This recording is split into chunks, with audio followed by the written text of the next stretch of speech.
RotaxOwner.com. Welcome to RotaxOwner.com's expanded information video covering Alert Service Bulletin ASB-912-060, 914-043. This Alert Service Bulletin deals with checking of the oil pump fixing bolts for correct torque. During quality checks, it was discovered in a limited production batch of engines that the oil pump fixing bolts may not have been torqued to proper specifications. This may cause oil leaks at the oil pump, or if left unchecked, could lead to an irregular oil supply to the engine, causing engine stoppage.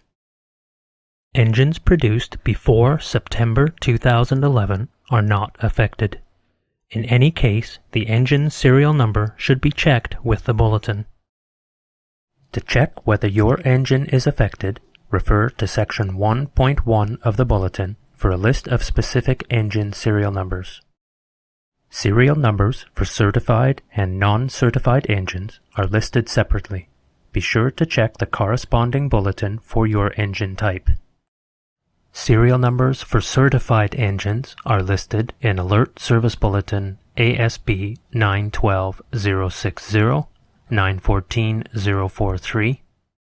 Serial numbers for non-certified engines are listed in Alert Service Bulletin ASB-912-060UL, 914-043UL. The term UL refers to non-certified engines. Engines produced before September 2011 are not affected. In any case, the engine serial number should be checked with the bulletin. Check your engine serial number against the list in Section 1.1 of the corresponding bulletin. If your engine serial number is not listed in Section 1.1, then your engine is not affected by this Alert Service Bulletin. If your engine serial number is listed in Section 1.1, then inspection as per Section 3 of the Bulletin must be conducted before the next flight, but no later than August 1st, 2012. All work must be performed in accordance with the relevant Rotax maintenance manuals and should be carried out by a qualified technician. Inspect the area of the oil pump for leaks. If no leaks are found, tighten the 4 oil pump fixing bolts. The bolts should be torqued to 90 inch-pounds or 10 Newton meters.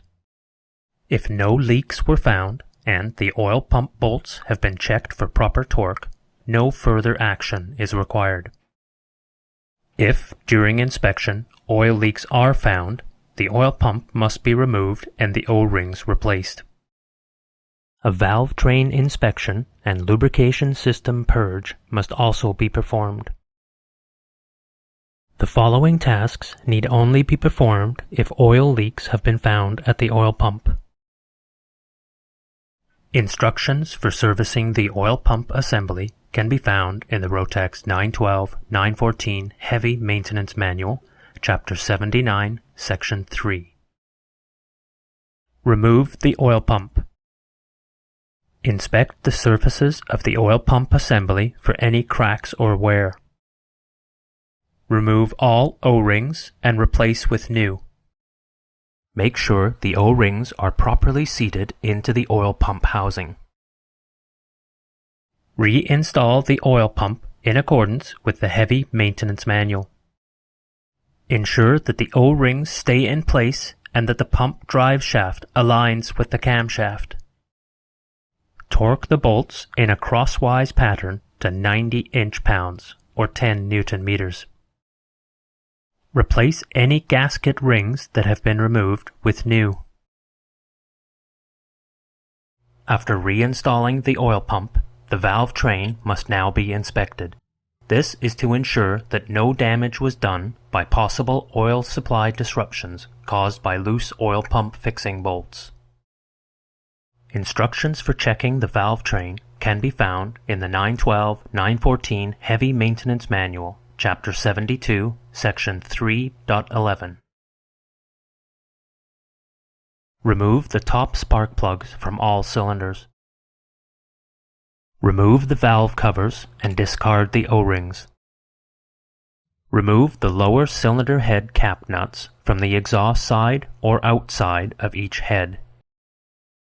Gently tap the valve spring retainers with a small soft mallet to loosen the retainers from the cotters. Find top dead center of the compression stroke of the cylinder you are working on.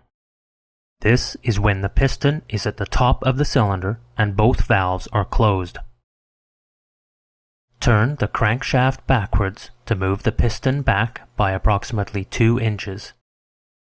Feed in approximately 3 feet of soft nylon rope into the cylinder through the top spark plug hole, leaving enough rope remaining outside for easy removal. A valve spring compressor tool will be required to remove the rocker arms and the valve springs.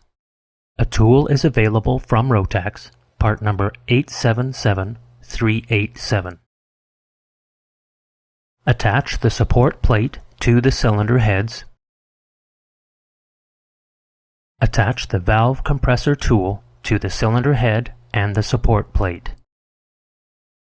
Slowly and evenly tighten both compressor tool bolts until the valve springs are compressed enough to allow free play in the rocker arms.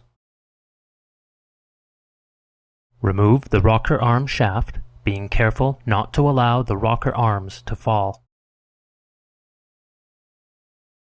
Remove both rocker arms.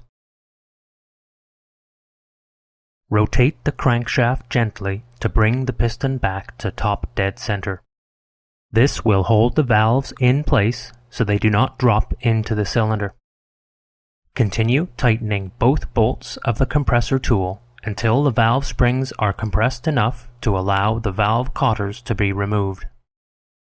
Remove the valve cotters using a small pick or magnet.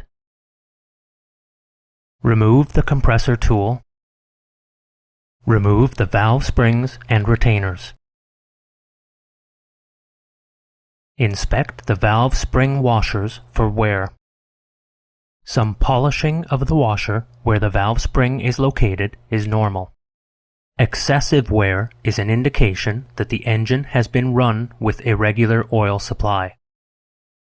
A maximum depth of wear on the valve spring washer is no greater than 0.02 millimeters.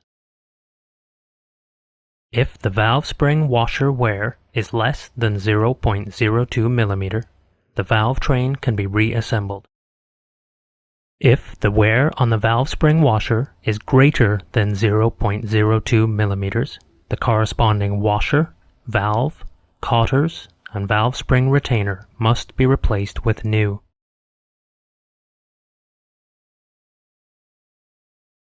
Reinstall the valve springs and retainers.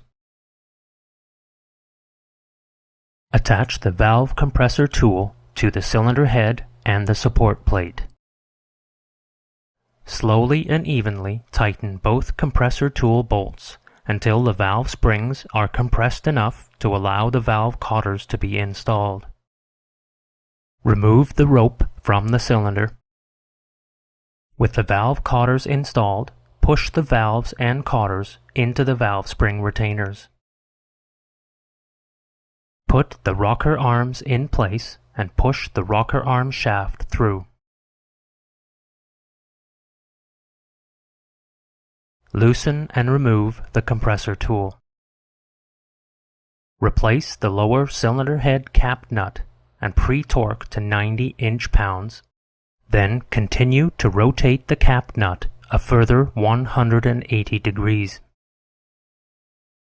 Continue to check each valve train in all 4 cylinder heads. Remove the support bracket. Replace the valve covers with new O-rings. Torque the valve cover bolts to 90 inch-pounds. Ensure a minimum gap of 0.2 millimeters is allowed between the valve covers. Replace the spark plugs and torque to 180 inch-pounds.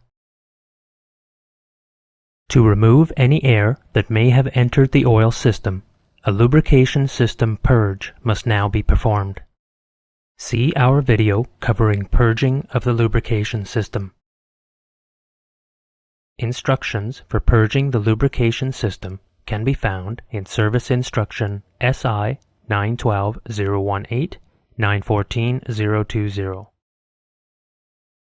If excessive valve spring washer wear is found, as an added precaution, a magnetic plug inspection is recommended. See our video on magnetic plug inspection. Conduct a test run and check for oil leaks at the oil pump and valve covers. Some residual oil may be trapped behind the oil pump housing and may slowly weep out during engine operation. If a small amount of oil is found after engine run, thoroughly clean the area, perform another test run, and check again for oil leaks. Check with your local service center or repair center for part numbers, availability, and pricing. Place an entry in the aircraft or engine logbook stating that the alert service bulletin has been complied with. Stay tuned to rotaxowner.com for more product reviews, expanded instruction videos, and e-learning video modules.